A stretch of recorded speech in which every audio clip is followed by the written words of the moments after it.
د ژوندون واړه شېبو کې ستا رضا واړه مرحبا د جنت په نعمتو کې د ژوند لار ستا لقا واړه مرحبا.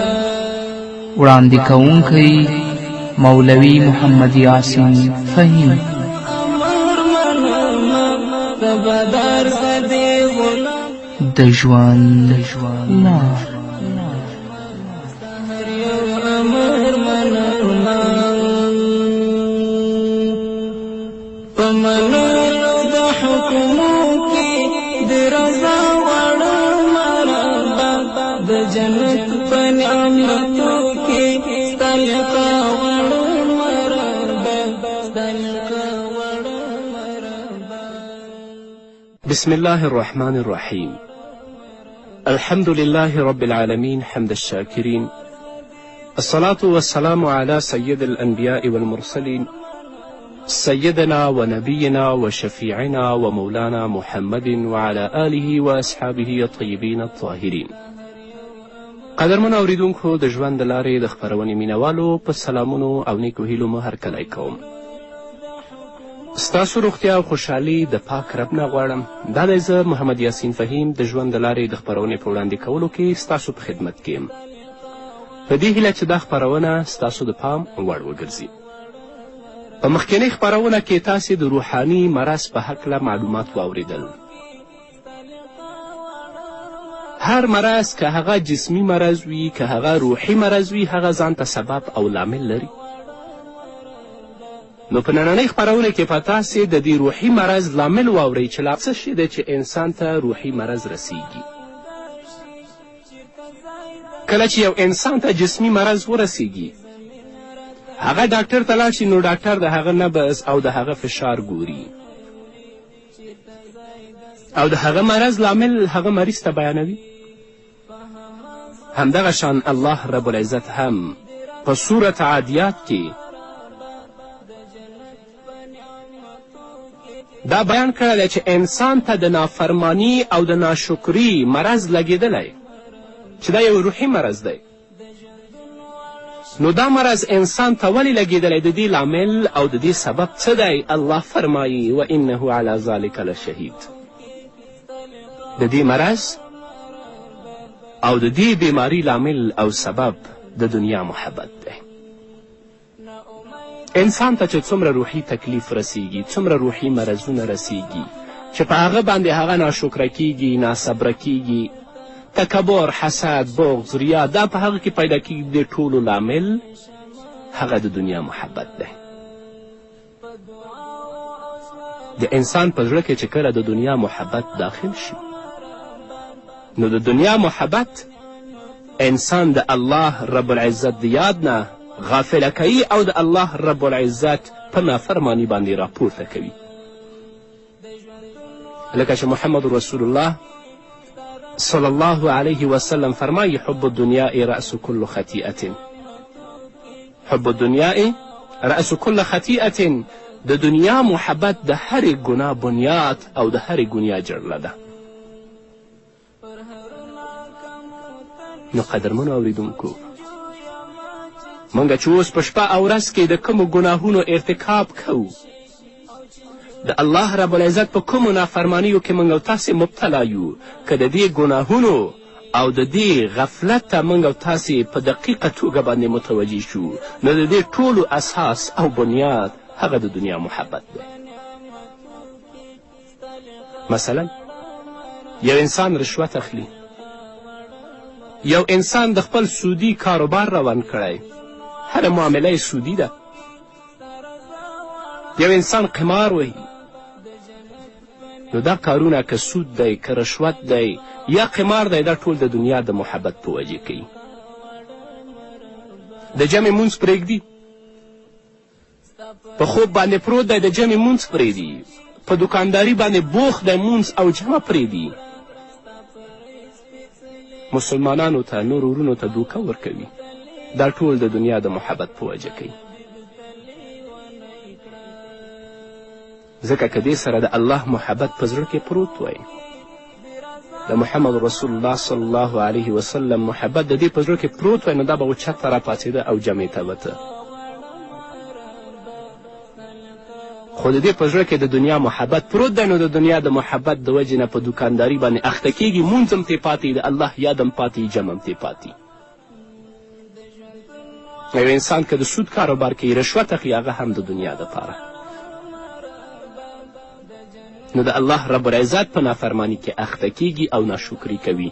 نو د روحي مرض اوچت لامل هغه د دنیا محبت دی. الله رب العزت دې زموږ زړونه د دنیا محبت وباسي. مثلا یا د خوشحالي او د غم رسمونه او رواجونه چې موږ ادا کوو، یا خلکو ته فلمونه جوړ که، یا خپله په فلم کې کار وکړه، یا زمزمې وکړه او یا سندرې وغواړه. دا د دې دپاره چې د دنیا محبت زموږ زړونو کې پروت دی، د بل چا رضا کولو دپاره د خپل رب موږ او تاسې ناراضه کوو. که ټوله دنیا ستا نه خفه یي خو سب ستا نه راضي اوسېږي، دا ستا دپاره بس ده، د دنیا خوشحالي ده، کامیابی. او که ټوله دنیا ستا نه راضي وي او رب د ستا نه ناراضه یي نو بیا ته د صورت کې کامیابه نه یې، بلکې تل لپاره په عذاب کې ګرفتاره وي. نو باید چې زموږ د خوشحالي رسمونه، زموږ د غم رسمونه ټول د الله رب العزت د اوامرو مطابق، د محمد رسول الله صلی الله علیه وسلم د لارښوونو مطابق. د خوشحالي رسمونه خو پرېږده چې هغه په سل فجایع او په سل منکراتو باندې هغه موږ سرته رسوو چې د الله لعنت په موږ باندې وریږي. دا د څه دپاره؟ چې زموږ نه خپل خپلوان خفه نه شي. دې ته پام نه دی بل اړخ ته چې آیا رب په دې باندې راضي کېږي که خفه کېږي. یا د مرګ نه وروسته رواجونه تاسې وګورئ چې دا یې درېیمه شوه، دا یې جمعې شوه، دا یې څلوېښتمه شوه، دا یې کلیزه شوه. دا د دې دپاره کوو چې خلک ونه وایي چې دې مړي پسې جمعې ونه کړه، یا دې مړي پسې څلوېښتي ونه کړه، یا دې مړي پسې کلیزه ونه کړه. دا ټول د خلکو د رضا دپاره کوو یا د خپل خاندان رضا دپاره کوو، او دا کارونه چې کوو ټول د دنیا د محبت د وجې نه. خو بل اړخ ته نه ګورو چې آیا زموږ په دې کارونو باندې رب راضي کېږي او که رب په موږ باندې غضب کېږي. نه، د هر څه نه مخکې د خپل پروردګار رضا ولټوئ. نو ځکه الله وایي وانه علی ذلک لشهید. نو د ټولو نافرمانیو لامل او سبب هغه د دنیا محبت دی. هغه انسان چې د الله رب العزت نه نافرمانی کوي او د خپل خاندان، د خپل اولاد، د خپل زمنو، د خپل ښځې رضا غواړي او رب ناراضه کوي، الله رب العزت په دې باندې ډېر سخت وعید او عذاب بیان کړی. په سورة توبه کې په 10مه سپاره کې الله څه فرمایي؟ قل ان كان آباؤكم وأبناؤكم وإخوانكم وأزواجكم وعشيرتكم وأموال اقترفتموها وتجارة تخشون كسادها ومساكن ترضونها أحب إليكم من الله ورسوله وجهاد في سبيله فتربصوا حتى يأتي الله بأمره والله لا يهدي القوم الفاسقين. د دنیا هغه اشیا چې د الله رب العزت د حکم د تطبیقېدو معنی ګرځي، او د هغه اشیاو محبت چې د الله د محبت او د الله رب العزت د نافرمانی سبب ګرځي، الله رب العزت په دې آیت کې د هغو ټولو نومونه اخیستي. او دا هم فرمایلی که چیرې د دې اشیاو محبت ستاسو په زړونو کې د الله او د الله رب العزت د رسول د محبت نه زیات شو، نو بیا تاسې د الله رب العزت د عذاب انتظار کوئ. هغه څیزونه چې د الله د نافرمانی سبب ګرځي د هغو ټول نومونه یې اخیستي. او الله دا هم ویلی دي که چیرې د دې محبت د ستاسې په زړونو کې د الله او د الله د رسول د محبت نه زیات شو، نو بیا په دې وخت کې تاسې د خپل پروردګار د عذاب انتظار باسئ. فرمایي قل ای زما محبوبه ته اعلان وکړه، ته ووایه دې خلکو ته ان کان آباؤکم، که وي د ستاسې پلار او د ستاسې نیکونه، و ابناؤکم او کوي ستاسو زامن و اخوانکم او ستاسې ورونه و ازواجکم او ستاسې ښځې و عشیرتکم او ستاسې خپل خپلوان ستاسو خاندان و اموال اقترفتموها او ستاسې هغه مالونه چې ستاسو ډیر په مشکله سره جمع کړي دي و تجارت تخشون کسادها او ستاسې تجارت د ستاسې دکانداري ستاسو کاروبار چې تاسې د هغو د بندېدلو ډیر تاسو ته خطره ده و مساکن تردونها او ستاسې هغه ښکلې ښکلې بنګلې او ستاسې ښکلي کورونه چې هغه تاسې ته ډېر خوښ دي احب الیکم من الله و رسوله دا ټول څیزونه که تاسو ته د الله او د الله د رسول نه زیات محبوب وي او همدارنګه دا تاسو ته محبوب وي د هغه جهاد نه چې د الله په لاره به کوئ نو فتربصوا حتی یأتی الله بامره نو بیا تاسو انتظار کوئ د الله رب العزت د عذاب تاسې د الله رب العزت د عذاب انتظار کوئ والله لا یهدي القوم الفاسقین الله فاسق قوم ته هیڅکله لارښوونه نه کوي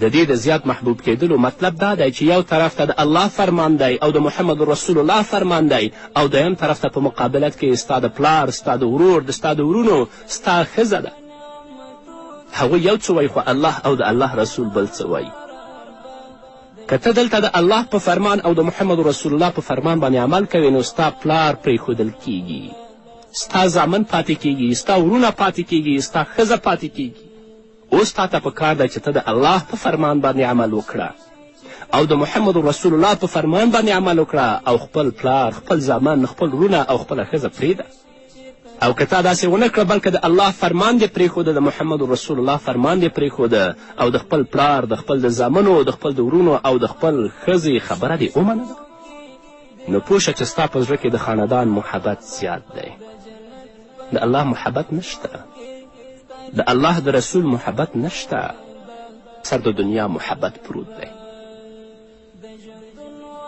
نه نو موږ به د محمد رسول الله منو موږ به د الله منو هم په غم کې هم په خوشحالیو کې که تاسو غواړئ چې ستاسې الله ستاسو نه راضي شي په ودو کې هم په غم کې هم د الله امر ته متوجه اوسه د الله ارشاد ته متوجه اوسه د محمد رسول الله لارښوونو ته متوجه اوسه چې هغه څه وایي او ته په کومه روان یې ستا ښځه څه وایي یا ستا ورونه یا ستا پلار یا ستا خپل زامن څه وایي دا ټول پرېږده خو د الله ومنه او که د الله وینا دې پرېښودله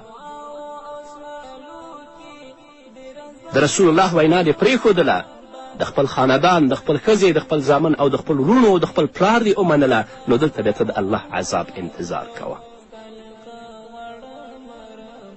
په ودونو کې 100 رقمه فجایع منکرات رقصونه ښځې او نر ګډ وډ چې ورته ووایي ولې وایي دا زما ارمان دی یو زوی مې دی یوه لور مې ده دا نه وایي چې زما باندې خو رب ولاړ دی زما رب ماته څه وایي هیا په ما غضب کیږي او که زما نه راضي کیږي هغو کورنیو چې دا کارونه وکړه د خپل کورنۍ یې ومنله د خپل ښځې او اولاد او د پلار او د ورونو یې ومنله د الله امر یې پرېښوده نو هغوی د الله د عذاب انتظار کوي او هغه قوم هم په دنیا کې ذلیله او هم په آخرت کې قدرمنو اورېدونکو د خپرونې په دې وخت کې راځو لنډې دمې ته د دمې نه وروسته زموږ خپرونه دوام لري په دې هیله تاسو هم زموږ ملتیا وکړئ د جنت په نعمتو کې ستلقا وړه مرحبا ستلقا وړه مرحبا د ژوندون واړه شېبو کې سترګا وړه مرحبا د ژوندون واړه شېبو کې سترګا وړه مرحبا د جنت په نعمتو کې ستلقا وړه مرحبا ستلقا وړه. قدرمنو اورېدونکو بیا هم زموږ سلامونه او نیکې هیلې ومنئ په دې هیله چې تاسو تر دې دمه زموږ ملتیا کړې وي یو طرف ته د الله فرمان او د محمد رسول الله فرمان دی بل طرف ته ستا ټول خاندان ستا خپل خپلوان دي که د الله په فرمان باندې ځې نو خاندان پرېښودل کیږي د اسلام مقدس دین په رڼا کې الله او د الله رسول فرمایي چې 3 اوومه 40 حرامه ده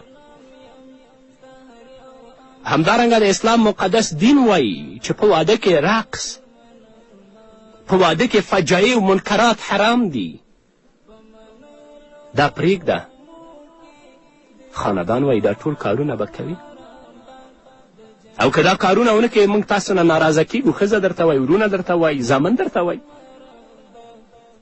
نو اوس دلته تا ته پکار دی چې خاندان پرېږده او د الله په فرمان باندې عمل وکړه. که تا داسې ونه کړه نو پوه شه چې ستا په زړه کې د خاندان محبت زیات دی، د الله او د الله د رسول محبت کم دی. نو دلته بیا د الله رب العزت د عذاب انتظار کوه. هسې خو هر یو کس وایي چې زما د الله او د الله د رسول سره محبت دی، د هغو سره زما مینه ده.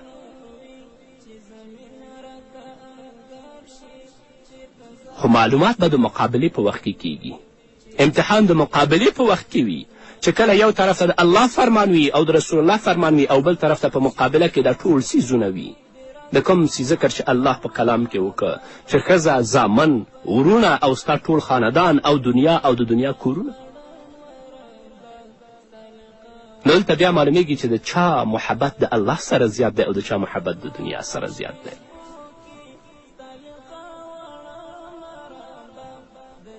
هغه روحي تکلیف یا مریضي چې موږ ته رسیږي چې د الله رب العزت په نافرمانیو باندې اخته کیږو، فجایعو منکراتو ته مخه کوو، خرافاتو بدعاتو ته مخه کوو، د دې ټولو لامل او د ټولو سبب د دنیا محبت دی.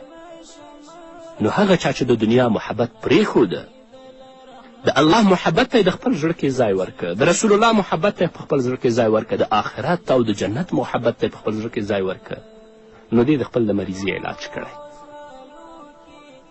الله رب العزت دې په موږ او تاسو باندې رحم وکړي. داسې هم نشي کېدلی چې ټوله دنیا موږ پرېږدو. د دنیا کسب فرض او ضروري دی، خو دا کسب چې کوې د دې په زمن کې به د الله ویره ستا په زړه کې پرته وي. د دنیا او د دنیا په کسب کې به فریب، چل، دوکه، رشوت، سود، حرام دا ټول پرېږدې، د الله ویره به په خپل زړه کې ساتي. تاسو ګورئ حضرت عبدالرحمن بن عوف ډېر جلیل القدر صحابي دی او ډېر لوی تاجر و.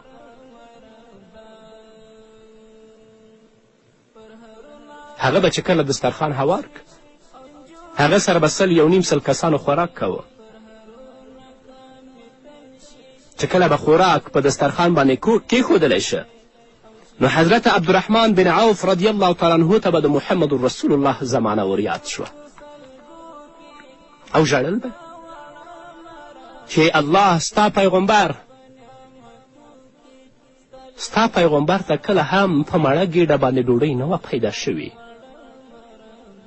3 میاشتې او 4 میاشتې به د هغو د کورونو نه د دود نه پورته کېده، د هغو په نغریو کې به اور نه بلیده، او زموږ په دسترخوان باندې دومره خوراکونه ایښودل شوي دي.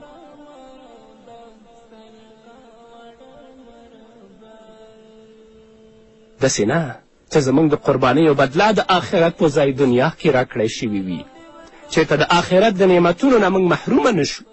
عبدالرحمن بن عوف به دا ویل او ژړل به. هغه کسان به چې حضرت عبدالرحمن بن عوف سره ناست ول، هغوی به چې کله دې ته وکتل هغو به هم ټولو ژړل.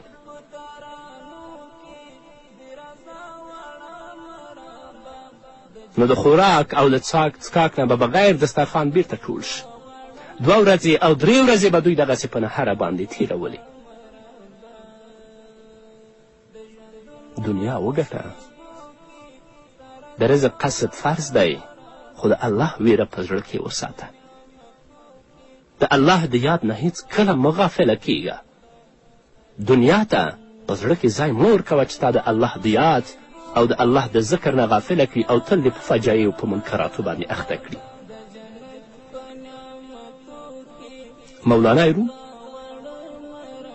د انسان او د دنیا یو عجیبه مثال ذکر کړی. هغه فرمایي چې د انسان د زړه او د دنیا مثال د اوبو او د کشتۍ په شان دی. کشتۍ اوبو ته سخت ضرورت لري، چې د اوبو نه بغیر چیرته کشتۍ هم نشي چلیدلی، په وچه ځمکه باندې خو نشي ګرځېدلی. نو کشتۍ اوبو ته ضرورت لري، خو په دې شرط چې دا اوبه د کشتۍ لاندې وي، کشتۍ ته داخلې نشي. اوبه چې کله د کشتۍ لاندې روانې وي نو دا اوبه کشتۍ ته مفیدې دي، کشتۍ ورته اړتیا لري او خپل منزل او غاړې ته به رسیږي. او که اوبه د کشتۍ په منځ کې داخلې شوې نو هم به دا اوبه د کشتۍ د تباهي او بادي سبب جوړیږي، کشتۍ به هم غرقه شي او په کشتۍ کې د کم ناست خلک چې دي هغه به هم ډوب غرق او تباه شي. بلکل همدا حال د انسان د زړه او د دنیا دی.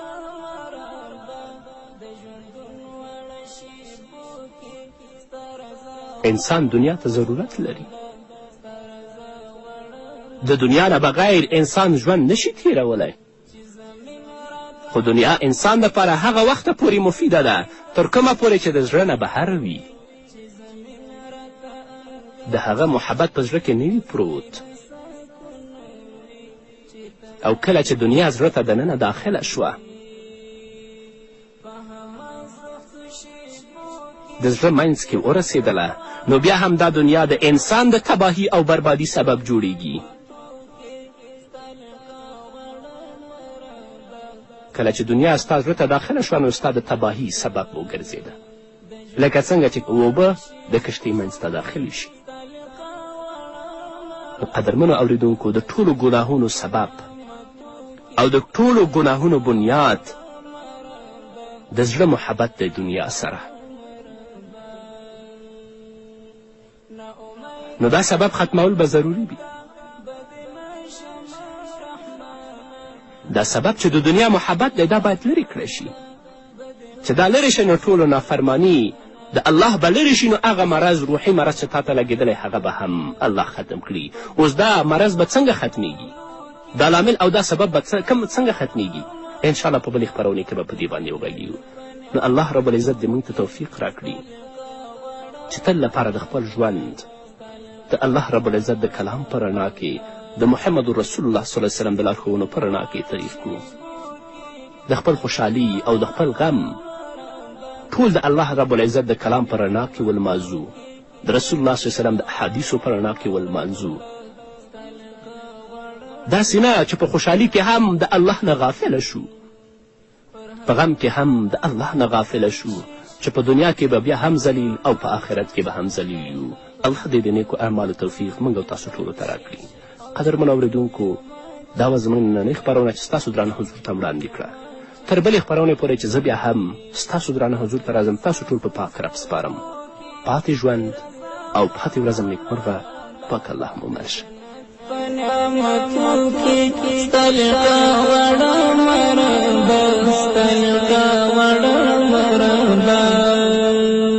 د ژوندون واړه شېبو کې ستا رضا واړه مرحبا، د جنت په نعمتو کې ستا لقا واړه مرحبا، ستا لقا واړه مرحبا.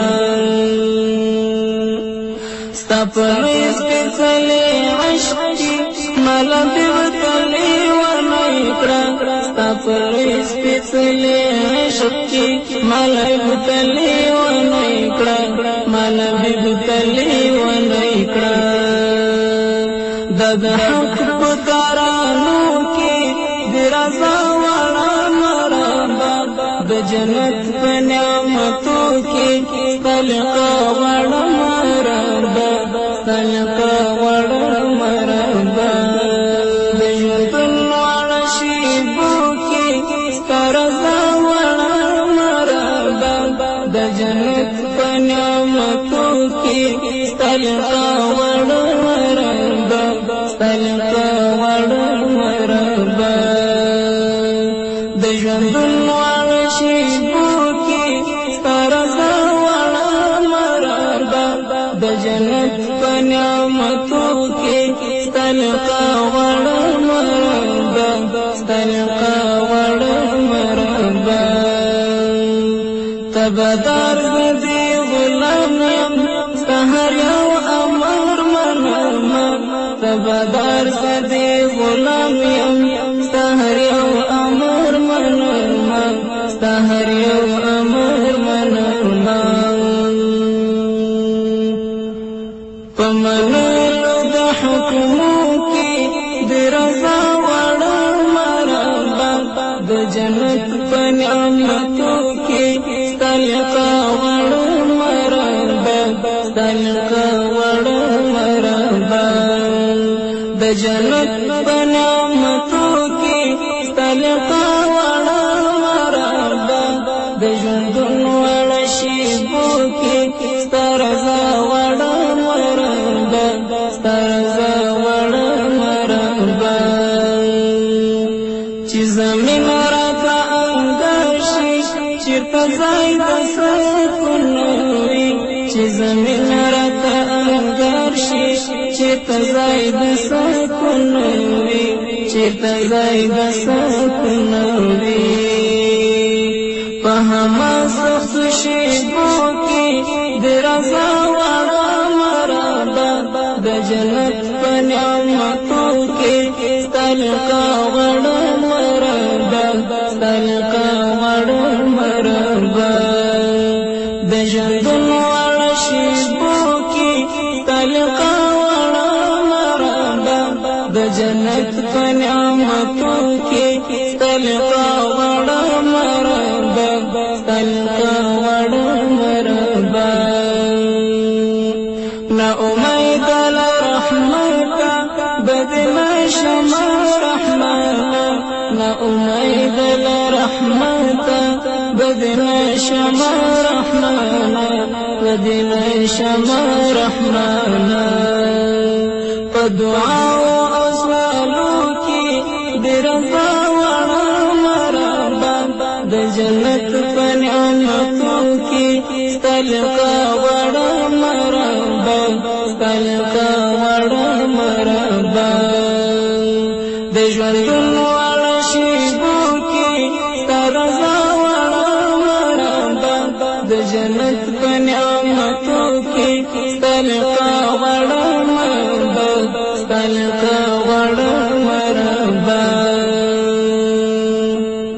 پر هرنا کمو تنشی او چنجو یما چچالی پر هرنا کم تنشی او چنجو یما چچالی او چنجو یما چچالی د مرګ سخت سلګو